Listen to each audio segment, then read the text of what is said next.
Voix d'ange. Donc cet ange-là, le soleil l'a d'abord béni. Puis au premier envol, le chérubin s'est cogné très fort à un nuage très dur, si fort que le coup lui a chamboulé la tête, dedans comme dehors. L'ange un peu sonné a chu vers la terre, en même temps qu'il a plu des grands gros comme des falafels. La colère en point du nuage. Ils ont tout saccagé dans le camp, percé les paraboles, éclaté les pare-brises et raviné davantage les ruelles et les cours. Miaïa, elle, a reçu Adam dans ses bras et a ri à pleine gorge en remerciant Allah le très grand. Dans le quartier, les meilleurs falafels sont ceux de Yasmina, l'une des voisines qui garde Adam. Elle adore l'enfant des nuages, comme elle l'appelle. Oh, il est vrai qu'il l'aurait regardé. Et tous les jours, elle insiste auprès de son ami. Habibti, il faut absolument que ce garçon aille à l'école. Oui, mais l'école n'en veut, elle le sait bien.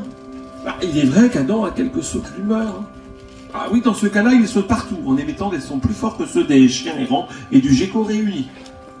Par contre, il peut construire des circuits de dominos levés qui font 2 fois le tour de la maison. Et les ONG pensent qu'ils aiment ça, les dominos, les enfants de réfugiés. Un jour, il s'est même mis en tête de protéger le camp grâce à des milliers de dominos dressés au garde-à-vous, mais le vent de la mer a balayé la ligne de défense au 1300e mètre. Adam avait compté. En s'écroulant les unes après les autres, les pièces de bois ont fait le même bruit que l'entrée d'un char israélien au milieu des maisons.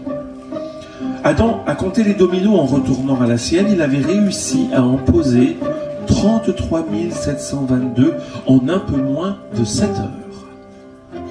Puis il a longtemps pleuré. Avant que lorsqu'il pleure, Adam se tient sage. Et là, toutes les voisines sont d'accord pour le garder. Après qu'il eut éché à construire une mosquée à 4 minarets avec les mêmes rectangles coccinelles, cette fois-ci ce fut un chat qui eut raison de l'édifice. Yasmina déclara « Habibti, il faut absolument que tu emmènes ce garçon à l'hôpital. Là-bas, des médecins sauront soigner ses humeurs et trouver les talents enfouis sous ses veines. » Miaïa a longtemps hésité. En Palestine, les handicapés mentaux, on les cache.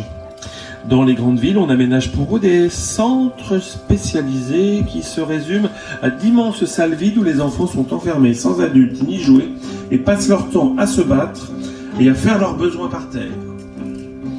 Seuls quelques hôpitaux privés ont ouvert des services réellement dédiés, mais les prises en charge y sont chères. Bon allez, Habibti se rend à celui de Naplouse.